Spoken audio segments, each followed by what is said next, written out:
If your body moves uncontrollably or with jerky movements without your consent, it can be difficult to do simple things like get to sleep, because the more you try and get to sleep, the more your body moves. Sometimes we help people get to sleep by looking at medication. Sometimes we do simpler things like making sure the bed's comfortable, that the room's not too hot or not too cold, that the pillows are suitable, that there's plenty space. Sometimes it's about having the bed to themselves and not sharing it with another person. And sometimes it's about making sure the bed's the right height for them. Sometimes we put sides on the bed so that there's no risk they will fall out their bed.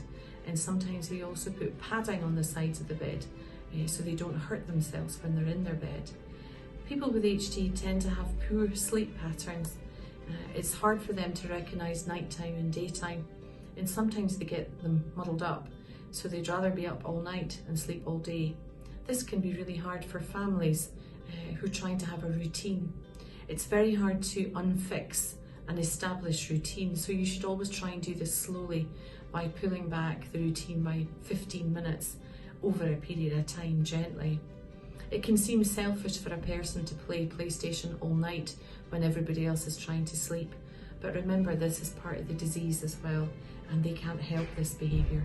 What they need is for you to help them change this behaviour. People with HD aren't usually very quiet either, so if they're getting up through the night, they might disturb your sleep.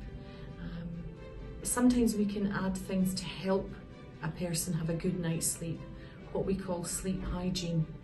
It'd be useful to talk to your youth specialist or the adult clinical worker if you need help with something like that.